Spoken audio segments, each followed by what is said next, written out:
오늘 우리 스가랴 말씀 네 번째 말씀입니다. 오늘 스가랴 13장 말씀을 통해서 같이 하나님의 은혜를 같이 나누기 원합니다. 우리 신앙생활 가운데 제가 생각할 때 참 중요한 것이지만 오늘 시대에 잘 강조되지 않는 것이 있다라고 생각이 됩니다. 그게 저는 회개라고 생각합니다. 회개, 또 애통함. 물론 세상적인 의미에서 회개나 애통함을 사람들이 이렇게 좋아하지 않는 것이지만, 그러나 우리 신앙에는 이 회개가 빠지면은 안 되고 또 애통함이라고 하는 것이 반드시 필요하다 생각이 됩니다. 그래서 예수님께서도 팔복에서 애통하는 자가 복이 있다라고 얘기하셨죠. 애통하는 자가 복이 있나니 저희가 위로를 받을 것이며, 애통이라고 하는 것은 그냥 슬픈 감정이 아니라 내 마음에 있는 모든 것을 하나님 앞에 가져가서 그분에게 쏟아놓는 걸 말합니다. 그래서 그 애통 자체가 귀한 것이고 그것이 복이고 또 하나님이 원하시는 우리의 영적 모습이라고 생각이 됩니다. 회개도 우리가 생각할 때 내가 예수님을 믿을 때 처음 회개했다라고 이례적으로 생각할 것이 아니라, 회개의 단회적인 성격도 있겠지만 우리의 그리스도인의 삶은 회개가 계속 뒤따르는 삶일 수밖에 없습니다. 우리가 목욕을 한번 했다고 해서 그 다음날 세수를 안 하지는 않잖아요. 마찬가지로 우리가 중생하고 거듭났지만 매일의 삶 속에서 또 죄를 짓고 더러워지기 때문에 회개는 계속 우리 삶 속에 필요한 부분이죠. 지속적이고 실천적인 과제가 바로 회개인 것입니다. 그래서 이 복음에는 이런 회개, 그 다음에 애통하는 마음이 필요한데, 오늘날 교회는 이런 회개라든가 애통하는 마음에 대한 메시지가 약해졌습니다. 그래서 회개에 대한 선포가 많이 없고요, 애통하는 마음의 그 소중함을 많이 잊어버리고 살 때가 참 많습니다. 저는 회개의 복음이 더 많이 선포되어야 된다고 믿습니다.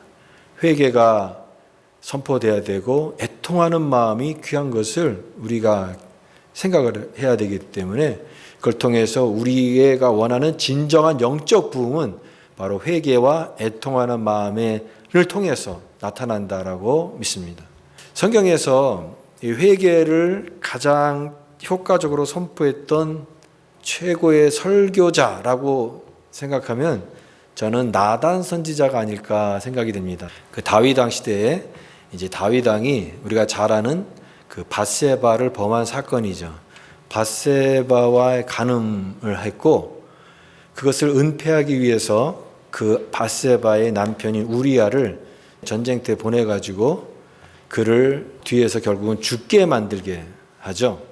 그러니까 다윗은 두 가지 큰 죄를 범한 것입니다. 간음죄와 또 교살, 이 살인죄를 범하게 된 것입니다.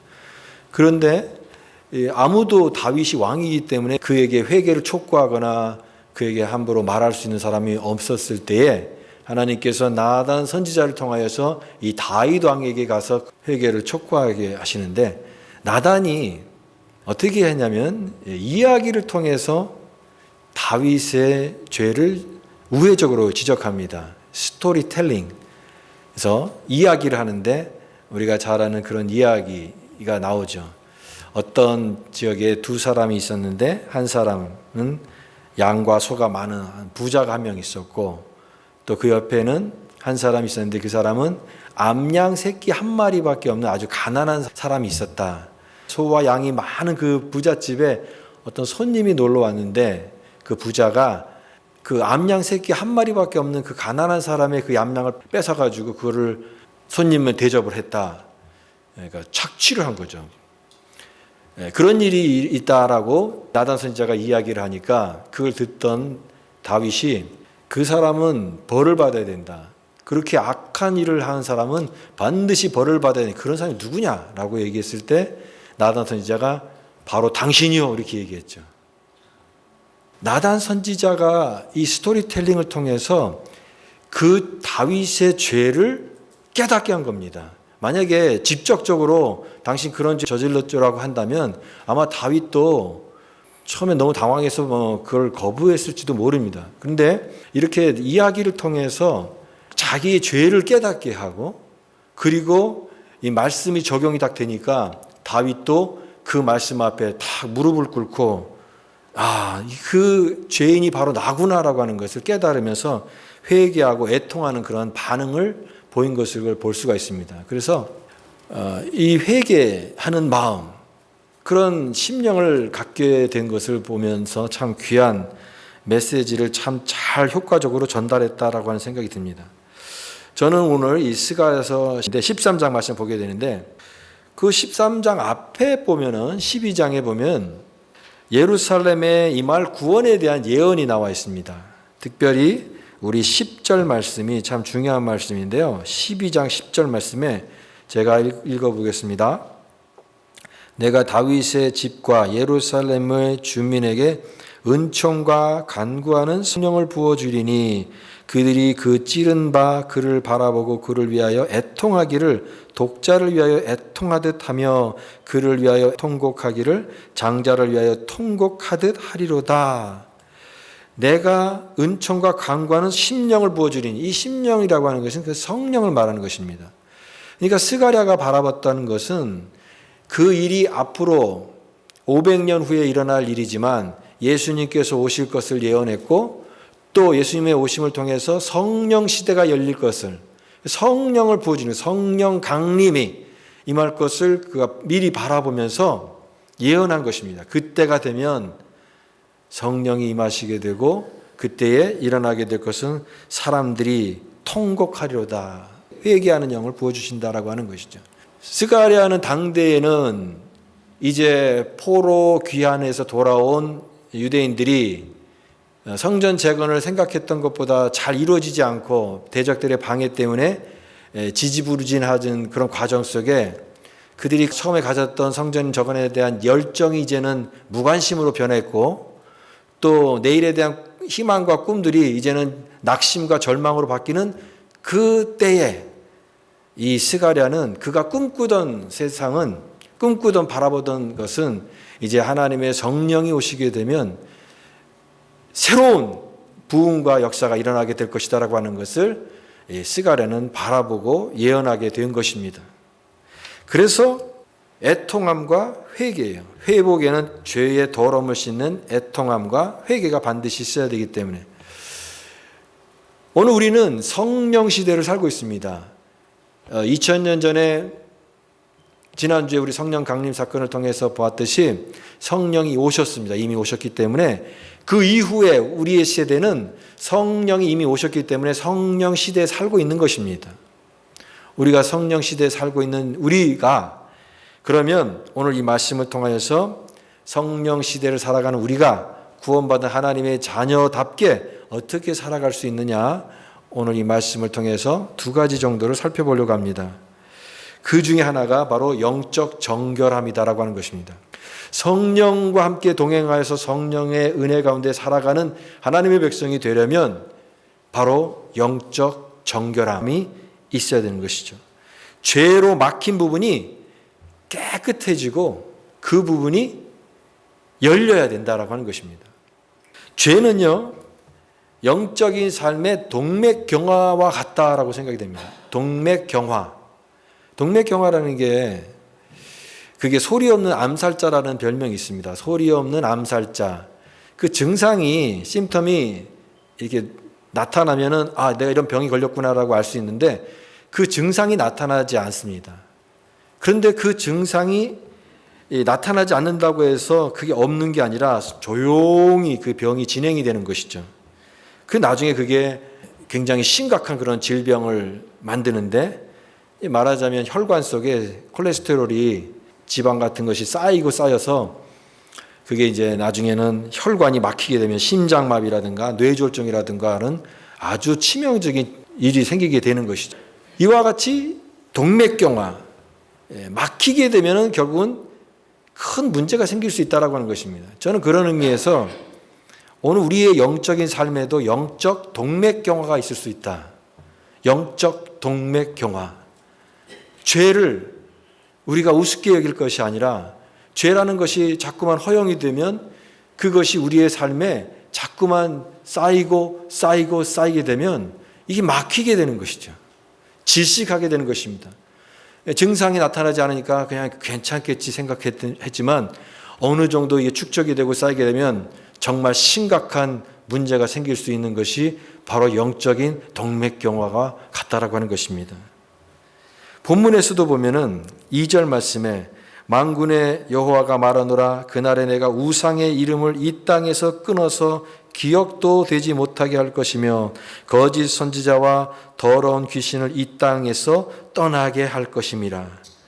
이와 같은 우상 숭배, 거짓 예언, 또 더러운 귀신들, 이런 죄악들이 성도들이 하나님의 은혜 앞에 나아가는데 이걸 가로막는 이런 질병의 증상이다라고 하는 것입니다. 가로막는 거예요.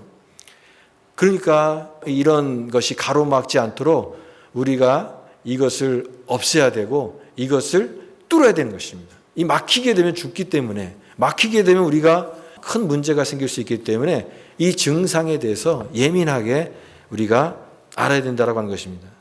그래서 오늘 말씀에 13장 1절 말씀에 그날에 죄와 더러움을 씻는 셈이 다윗의 족속과 예루살렘 주민을 위하여 열리리라 이렇게 말씀하고 있습니다. 다윗의 셈이 열리게 될 것이다. 근데 그 셈이 왜 열립니까? 우리의 죄와 더러움을 다 깨끗이 씻기 위해서. 여러분, 하나님의 백성은 하나님의 자녀이기 때문에 영적으로 거룩하고 깨끗한 구별된 백성의 삶을 살아가야 됩니다. 그런데 우리가 세상에 살면서 너무나 많은 이런 찌꺼기들과 또 오염된 것들, 이런 것들을 계속 지니고 살게 되면 하나님과의 소통의 관계가 막힐 수밖에 없게 되는 거죠. 그래서 하나님께서 죄의 더러움을 씻는 셈이 열리리라. 하나님의 자녀가 영적으로 충만해지고 새롭게 각성하도록 은혜의 셈이 열리게 될 것이다 라고 말씀하고 있습니다. 성경에서요, 셈은 예수님의 보혈을 말합니다. 여기서 셈은 예수님의 보혈. 보혈이다라고 하는 것은 보배로운 피. 예수님의 피가 그냥 일반적인 피가 아니잖아요. 우리의 죄를 구속하는 하나님의 은혜이기 때문에 보배롭기 때문에 보혈이라고 얘기하는 것이죠. 바로 이 셈은 예수님의 보혈을 나타냅니다. 장차 이 땅 가운데 스가랴의 시대는 암담한 상황이었지만 그 스가랴가 바라봤던 꿈꾸던 세상 하나님의 성령의 역사가 임하게 될 때 그때 예수 그리스도를 통하여서 십자가에서 보혈의 셈이 터지게 되면 우리의 모든 죄악들, 우리의 모든 이 더러운 찌꺼기들을 다 깨끗이 씻어내는 그 보혈의 셈이 열리게 될 것이다. 그래서 깨끗한 하나님의 자녀들이 깨끗하게 되어서 하나님 앞에 당당하게 나아가게 될 것이다. 이것이 스가랴가 바라봤던 복음의 능력을 여기 선포하고 있는 것입니다.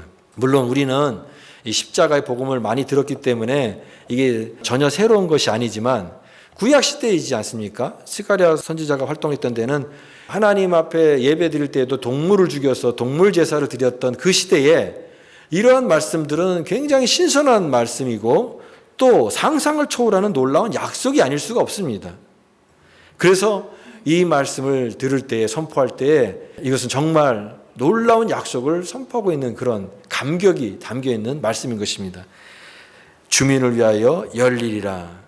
근데 우리가 또 여기서 이 보혈을 셈이라고 얘기했는데 왜 셈일까? 왜 셈일까요?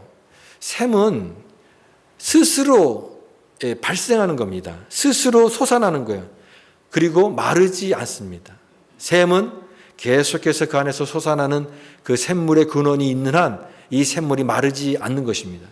이 의미는 주님의 보혈은 죄를 씻기에 충분하고 그리고 한 번에 그치는 것이 아니라 영속적인 근원이다라고 하는 것을 선포하는 겁니다.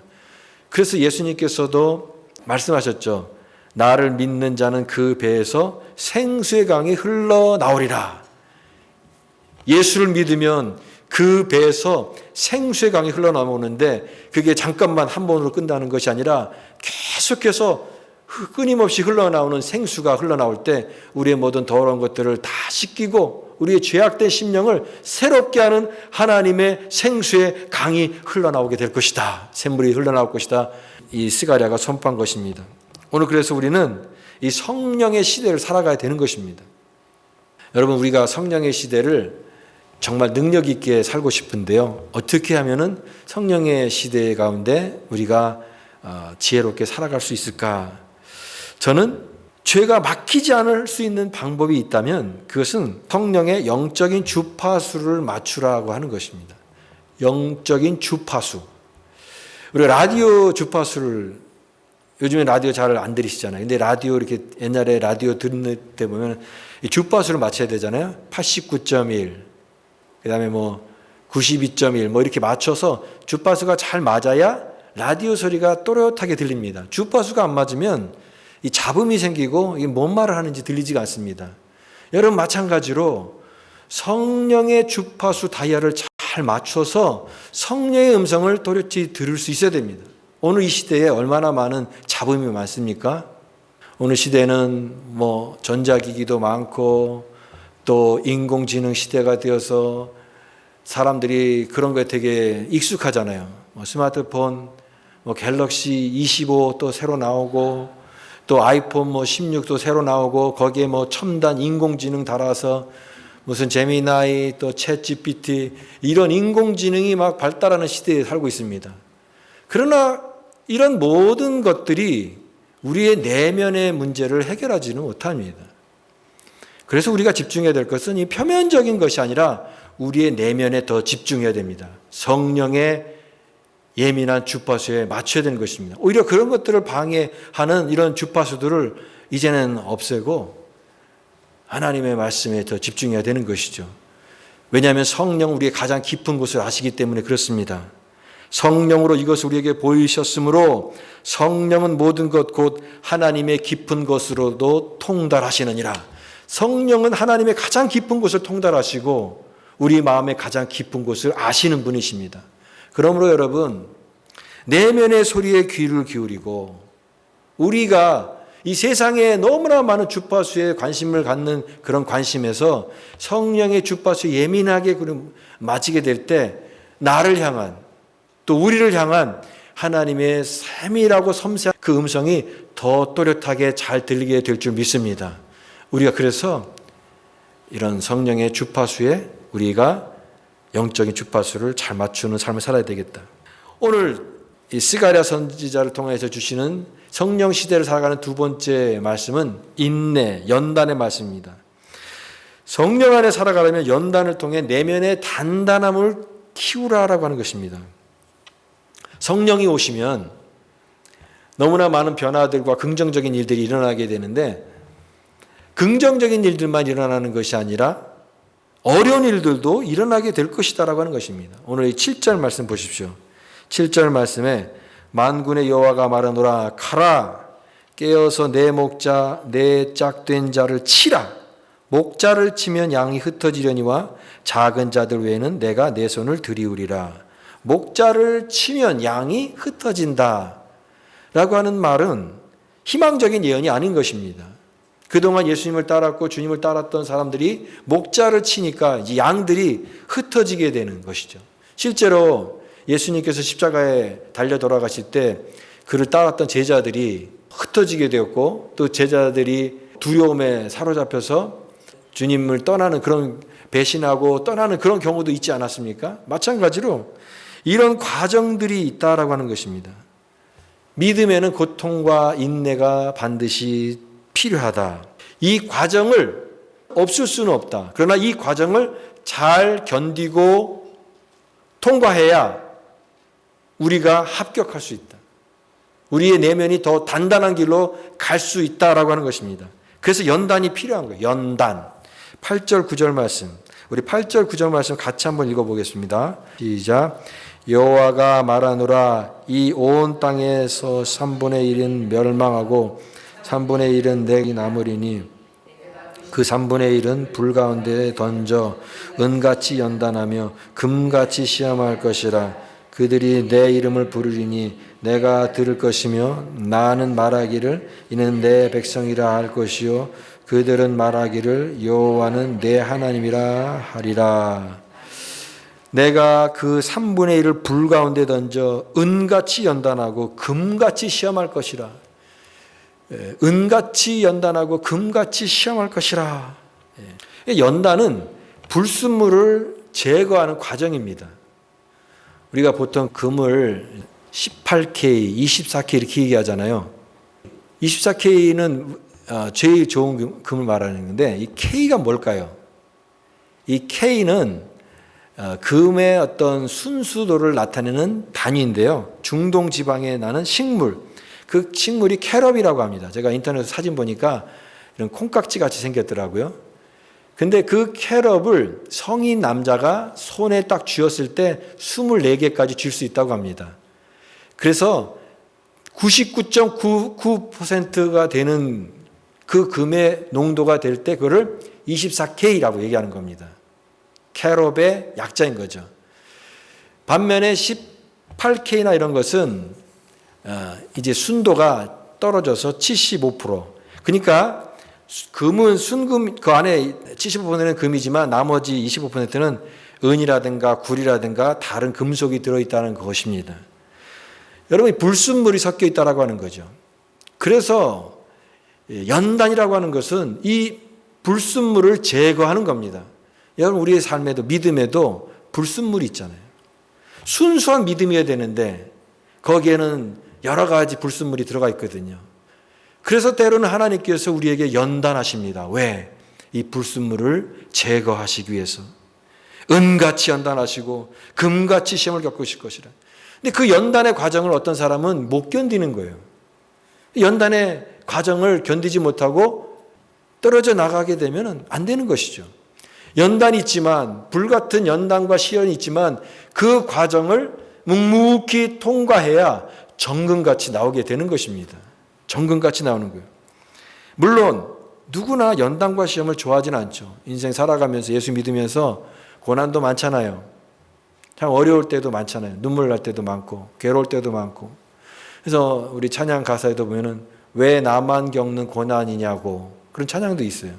왜 나만 겪는 고난이냐고. 고난당할 때는 내 고난이 제일 커 보이고 왜 나한테 이런 일이 일어났지 우리가 이해할 수 없기 때문에 그 고난에 대해서 괴로워하고 하나님 왜 나한테 이런 고난을 허락하셨습니까? 너무나 힘들기 때문에 그렇게 탄식할 때가 많습니다. 그러나 성도에게는 이유 없는 고난이 없어요. 다 고난이 의미가 있는 것입니다. 왜? 우리가 믿음의 삶을 살아가기 때문에 이 고난에 의미가 있는 것입니다. 고난의 뒤편에 주님이 주실 축복이 기다리고 있습니다. 그래서 고난은 변장을 하고 다가오는 하나님의 축복이라고 하는 말처럼 그 고난을 통해서 하나님이 나에게 주시고자 하는 그런 뜻이 있고 의미가 있고 축복이 있는데 우리가 고난 자체만 보게 되면 너무나 힘들 수밖에 없는 것이죠. 그러나 고난의 뒤편에 있는 주님의 축복을 바라보면서 그것을 바라보고 미리 감사하고 이겨나가는, 너무 견디기 힘든 그 순간에도 주님이 일하고 계심을 믿기 때문에 우리는 낙심하지 말아야 되는 것입니다. 이게 연단이에요. 왜 연단하십니까? 우리의 내면의 믿음을 더욱 단단하게 만드시기 위해서 하나님은 때로 우리에게 연단을 허락하실 때가 있습니다.